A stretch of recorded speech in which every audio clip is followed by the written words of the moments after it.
नमस्कार। आज बच्चों हम एक नए पाठ का अध्ययन करने जा रहे हैं जो एक त्यौहार से संबंधित है। यह त्यौहार हमारे यहाँ तो नहीं मनाया जाता है, लेकिन हम इसके बारे में बहुत अच्छी तरीके से जानते हैं। ये जानते हैं, पढ़ते हैं और हमने सुना हुआ है। तो ये जो त्यौहार है इसका नाम है पोंगल और ये तमिलनाडु का एक प्रसिद्ध त्यौहार है। वहाँ पर ये त्यौहार मनाया जाता है और ये त्यौहार उस दिन मनाया जाता है जिस दिन अपने यहाँ पर हम मकर संक्रांति का त्यौहार मनाते हैं। उसी दिन हम हमारे वहाँ तमिलनाडु में पोंगल का त्यौहार मनाया जाता है। और ये होता है, ये त्यौहार तब मनाया जाता है जब धान की फसल हो जाती है और धान से की कुटाई होकर जब चावल बन जाते हैं तो उन्हीं चावलों को पकाकर और तरह तरह के पकवान बनाकर 2-3 दिन यह त्यौहार चलता है। और सूर्य की पूजा की जाती है। इसमें हम जानवरों को तरह तरह के पकवान बनाकर खिलाते हैं। तो ये जो त्यौहार है बहुत ही प्रसिद्ध है और इसमें नए नए कपड़े पहनकर और तरह तरह के पकवान बनाकर इस तरह से इस त्यौहार को मनाया जाता है। यह तमिलनाडु का बहुत ही प्रसिद्ध त्यौहार है। तो हम इसके बारे में आज पढ़ेंगे और जानेंगे कि पोंगल का जो त्यौहार है वो किस किस तरह से मनाया जाता है और किन किन देवताओं की पूजा की जाती है और इसका उद्देश्य मनाने का क्या है। तो चलिए पाठ को शुरू करते हैं। यहाँ पर आप चित्र देख सकते हैं। इसमें थाली में जो चित्र में जो पकवान रखे हुए हैं ये सारे ही पकवान यहाँ पर बनाए जाते हैं और चावल वाले पकवान ज़्यादा बनाए जाते हैं तरह तरह के। आइए आगे पढ़ते हैं इसके बारे में। पहले हम आदर्श वाचन करते हैं, पाठ को पढ़ लेते हैं एक बार, जिससे आप आसानी से इसको समझ पाएंगे और बाद में मैं आपको इसको समझाऊंगी।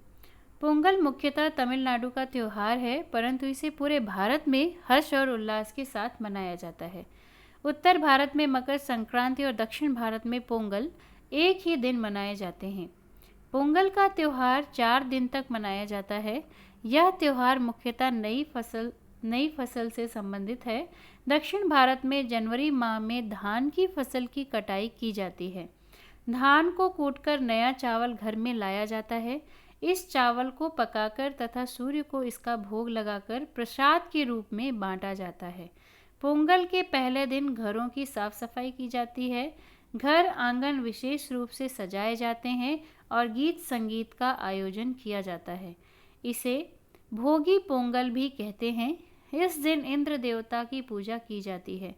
इंद्र देवता वर्षा के देवता माने जाते हैं। चूंकि फसलों के लिए वर्षा की आवश्यकता होती है, इसलिए पहले ही दिन इंद्र देवता का पूजन किया जाता है। दूसरे दिन सूर्य देवता की पूजा की जाती है। सूर्य ऊष्मा व ऊर्जा के वाहक हैं।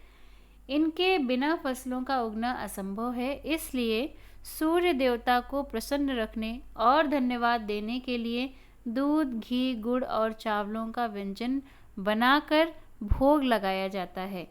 सभी नए नए वस्त्र पहनकर सूर्य की पूजा करते हैं। इसे सूर्य पोंगल भी कहते हैं। तीसरे दिन मट्टू पोंगल मनाया जाता है। इस दिन पशुओं को विशेष रूप से सजाया जाता है। उनको तिलक लगाकर उनकी आरती की जाती है। चूँकि कृषि कार्यों में पशुओं का विशेष योगदान होता है, इसलिए उन्हें पूजकर प्रसाद खिलाया जाता है। चौथे दिन मीठा पोंगल मनाया जाता है। इस दिन बहनें अपने भाइयों को तिलक लगाती हैं, उन्हें मीठे व्यंजन बनाकर खिलाती हैं और उनके मंगल की कामना करती हैं। नृत्य, संगीत और सामूहिक भोज के आयोजन के साथ ही त्यौहार की समाप्ति हो जाती है। अब यहाँ पर कुछ शब्दार्थ देखते हैं। हर्ष यानी कि खुशी, वाहक यानी ले जाने वाला, भोज यानी कि दावत, माह महीना, व्यंजन यानी कि पकवान, त्यौहार पर्व, आयोजन यानी कि प्रबंध, वस्त्र यानी कि कपड़े। अब आइए शुरू करते हैं। पोंगल जो है मुख्यतः, मैंने आपको पहले भी बताया कि पोंगल जो है वो मुख्यतः तमिलनाडु का त्यौहार है, लेकिन इसे पूरे भारत में हर्ष यानी खुशी के साथ और उल्लास के साथ मनाया जाता है। उत्तर भारत में मकर संक्रांति जिस दिन होती है उसी समय दक्षिण भारत में पोंगल एक ही दिन मनाए जाते हैं। अपने उत्तर भारत में मकर संक्रांति और दक्षिण भारत वाले पोंगल का त्यौहार मनाते हैं। पोंगल का त्यौहार 4 दिन तक मनाया जाता है। 4 दिन तक यह त्यौहार चलता है। यह त्यौहार मुख्यतः नई फसल से संबंधित है, यानी जब नई फसल उग जाती है उसी समय, जब धान की कुटाई होती है, चावल बनता है, उसी समय यह त्यौहार मनाया जाता है। दक्षिण भारत में जनवरी माह में क्या होता है, धान की फसल की कटाई की जाती है। जनवरी के महीने में वहाँ पर धान की फसल की कटाई की जाती है। धान को कूटकर, यानी कि उसके छिलके को उतारकर चावल बना लिया जाता है। यहाँ राइस मिल जिसको आप कहते हैं, राइस मिल में धान जाता है, वहाँ पर मशीन से उसकी परत जो ऊपर का छिलका है उसको निकाल दिया जाता है, जिससे हमें चावल मिल जाता है। नया चावल घर पर लाया जाता है। इस चावल को पकाकर तथा सूर्य को इसका भोग लगाकर प्रसाद के रूप में बांटा जाता है। फिर इस चावल को पकाया जाता है, फिर सूर्य को इसका भोग लगाया जाता है और इस भोग लगाने के बाद प्रसाद के रूप में इसको सभी को बांटा जाता है। पोंगल के पहले दिन घरों की साफ़ सफाई की जाती है, जैसा कि हम हर त्यौहार में करते हैं। अभी आपकी जो है दिवाली आने वाली है, तो सभी के घरों में साफ़ सफाई चल रही होती।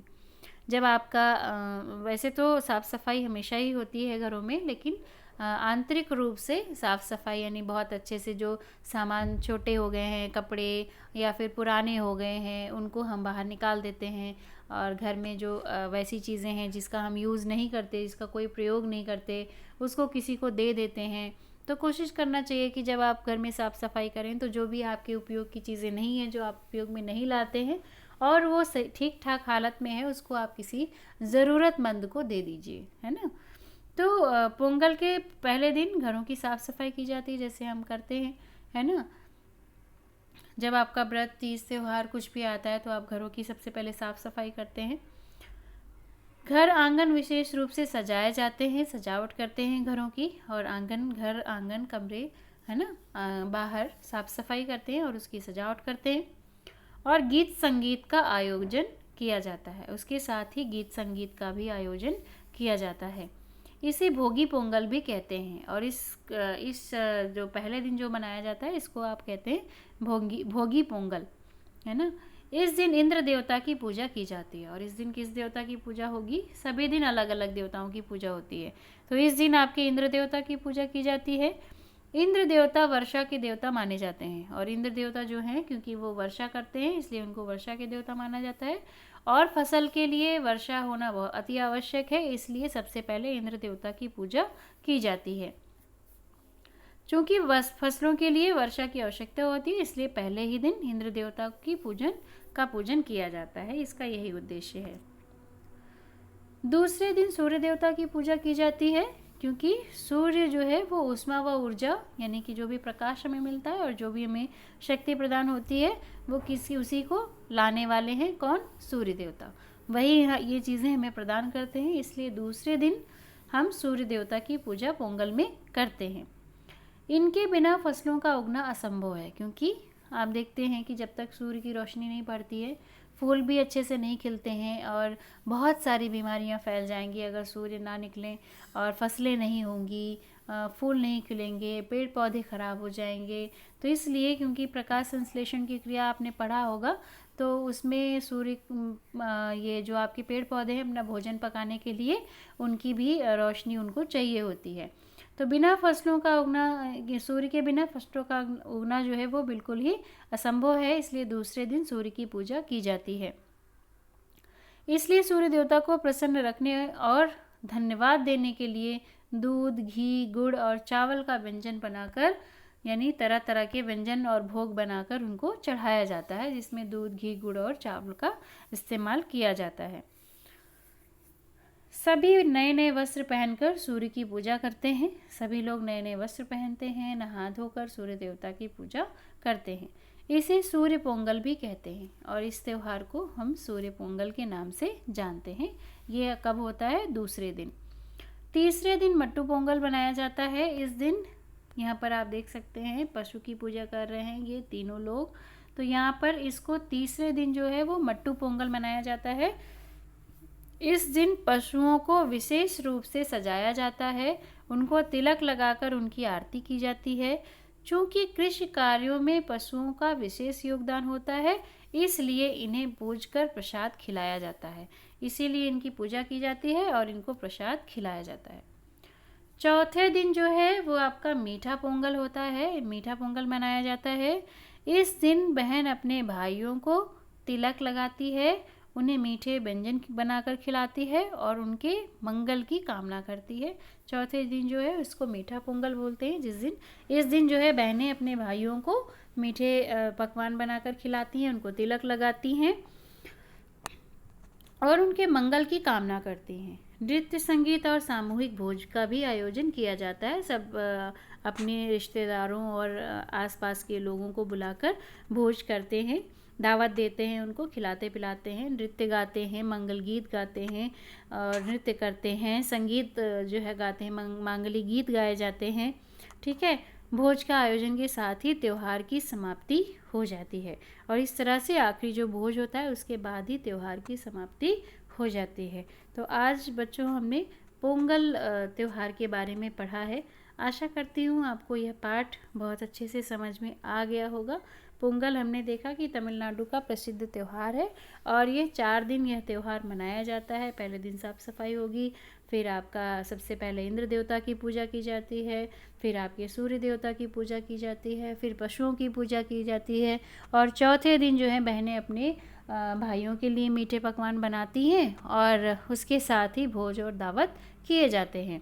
ठीक है, लोगों को खिला पिलाकर ही यह त्यौहार फिर समाप्त किया जाता है, जिसमें आप लोगों को अपने घर पे बुलाते हैं और उनको तरह तरह के पकवान खिलाते हैं। तो इस तरह से हमने आज पोंगल त्यौहार के बारे में पढ़ा है और छोटे में ही हमने पूरा समझने की कोशिश की है। आशा करती हूँ आपको यह पाठ समझ में आ गया होगा। धन्यवाद।